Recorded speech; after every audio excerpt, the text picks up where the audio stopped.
Hello friends, welcome back to my YouTube channel Humanities Facts and Concept, and in this video we are going to discuss about components of state। इसमें हम बात करेंगे कि state बनने के लिए कौन कौन से वो तत्व हैं, कौन कौन सी वो नेसेसिटीज हैं जो बहुत ही इंपॉर्टेंट रोल प्ले करती हैं।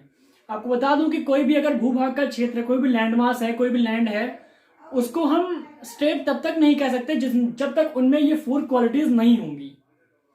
कई लोग हम जब क्लास 6, 7, 8 वगैरह में होते हैं तो हमें लगता है कि जो देश होता है उसे कंट्री कहते हैं, या फिर मतलब अगर हमें इंडिया को बोलना है तो हम इंडिया को स्टेट नहीं कह सकते। हाँ, अगर हम स्टेट बोलते हैं तो वो उत्तर प्रदेश, बिहार, हिमाचल प्रदेश, हरियाणा, ये सब स्टेट हैं। बाकी जो कंट्री है वो इंडिया है, इंडिया को हम स्टेट नहीं कह सकते। बल्कि ऐसी बात नहीं है। जब हम 11th 12th में आते तो हमें पता चलता है कि स्टेट जो टर्म है वो किसी भी एक लैंड को रिप्रेजेंट करता है जिसमें ये सारी क्वालिटीज हों, वो उसे हम स्टेट कहेंगे। जो कंपोनेंट्स ऑफ स्टेट हैं, जो कि है फिक्स टेरिटरी होना, पॉपुलेशन होना, उसमें गवर्नमेंट होना, एक सरकार का होना, और उनका स्वायत्त होना, मतलब उनमें सॉवरेन होना, उनमें सॉवरेनिटी होनी चाहिए।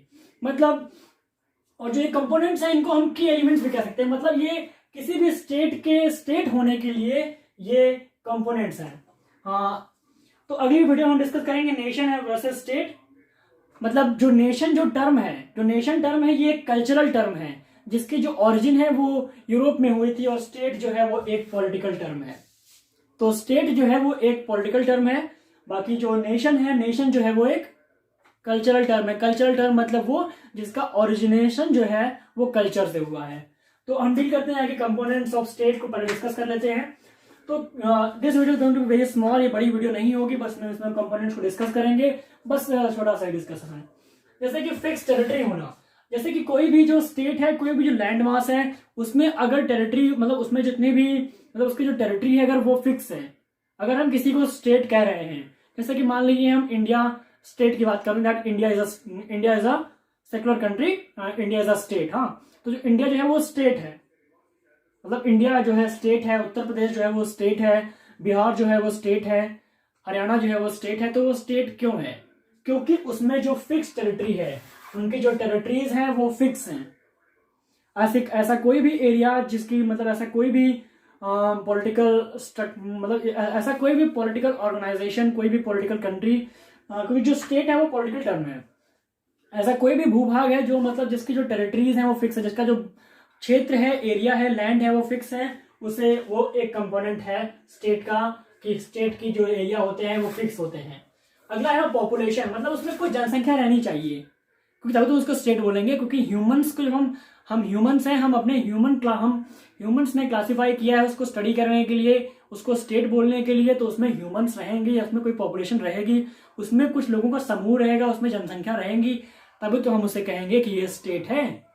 क्योंकि अगर कोई कंट्री है, उसकी फिक्स टेरिटरी भी है मान लो, पर उस पर कोई आदमी नहीं रहता, तो हम उसे स्टेट नहीं कहेंगे। जैसे अंटार्कटिका को हम स्टेट नहीं कह सकते, हम ग्रीनलैंड को स्टेट नहीं कह सकते, हम ग्रीनलैंड को ग्रीनलैंड कहते हैं, उसे हम आइलैंड कहते हैं। बल्कि अब तो ग्रीनलैंड में लोग भी रहना शुरू हो गए हैं, पर उसकी जो पॉपुलेशन है उसमें उतनी ज्यादा पॉपुलेशन नहीं रहती। ग्रीनलैंड जो है वो डेनमार्क का पार्ट है, डेनमार्क ने है जो डेनमार्क है उसने ग्रीनलैंड को ऑक्यूपाई कर लिया है, और ग्रीनलैंड जो है वो डेनमार्क का कंसिडर किया जाता है। तो किसी भी स्टेट का ये एक बहुत ही की एलिमेंट है कि उसमें पॉपुलेशन रहनी चाहिए, उसमें जनसंख्या होनी चाहिए अगर उसे स्टेट कंसिडर करना है तो। और जो गवर्नमेंट, क्योंकि अगर कोई भी हमें जो गवर्नमेंट है, जो स्टेट टर्म है, ये एक पॉलिटिकल ऑर्गेनाइजेशन को रिप्रेजेंट करता है कि ये स्टेट एक पॉलिटिकल टर्म है। मतलब यहाँ पे कुछ पॉलिटिक्स कुछ होती है, मतलब यहाँ पे पॉलिटिकल सिस्टम है एक। तो कोई भी जो स्टेट है वो बिना गवर्नमेंट के रन ही नहीं कर सकता। हम गवर्नमेंट के बाद सिर्फ यही नहीं कर रहे कि चुनाव चुन के आए कुछ लोग तभी वो सरकार बनाएंगे, सिर्फ वही नहीं होता। अगर कोई ट्राइबल एरिया भी है, कोई जनजाति भी है, वहां पर भी एक मतलब कोई ना कोई जो होता है वो उनके क्लैन का हेड होता है। तो वहां भी है, वहां कोई चुनाव नहीं है, इलेक्शन नहीं है, मतलब उतना व्यापक इलेक्शन नहीं है, पर फिर भी वहां तो गवर्नमेंट तो है, सरकार तो है, कुछ रूल्स एंड रेगुलेशंस तो हैं। तो गवर्नमेंट जो है बहुत ही जरूरी है किसी भी स्टेट के होने के लिए। और चौथा जो है वो है सोवरेनिटी, सोवरेन मतलब स्वायत्त होना चाहिए, एकदम फ्री होना चाहिए। जैसे मान लीजिए इंडिया जो है, जो इंडिया एक स्टेट है, वो एक इंडिया को स्टेट हम कब बोलेंगे, जब इंडिया जो है वो किसी बाहरी फोर्स से, मतलब जो उसके, मतलब जो बाहर की कंट्रीज हैं उनके प्रेशर में आके उसको डिसीजंस ना लेने पड़े। कोई भी कंट्री सोवरेन तब कहलाती है जब उसके जो डिसीजंस हैं उस पे, मतलब कोई और कंट्री उन पे प्रेशर ना बना रही हो, वो अपना इंडिपेंडेंटली वर्ल्ड में अपने आप को पा सकें। मतलब जैसे इंडिया है, इंडिया जो डिसीजन चाहती है वो खुद लेती है। मतलब इंडिया पे कोई भी बाहर कंट्री उस पर प्रेशर नहीं डाल सकती।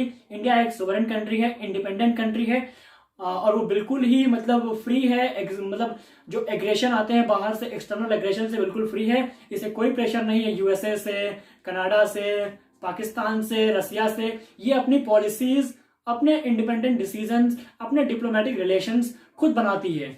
ऐसी कोई भी कंट्री जो अपने डिप्लोमेटिक रिलेशन खुद बनाती है, उसके पास फिक्स टेरिटरी है, उसके पास लोगों की जनसंख्या, उसके पास पॉपुलेशन है, उसके पास सरकार है, उसके पास गवर्नमेंट है, और अगर वो अपने डिप्लोमेटिक रिलेशन खुद बना रही है और वो इंडिपेंडेंट है और वो किसी भी बाहरी दबाव में आके अपने रिलेशंस किसी और कंट्री से नहीं बनाती है, बिल्कुल फ्री है, तो उसे हम सोवरेन कहेंगे।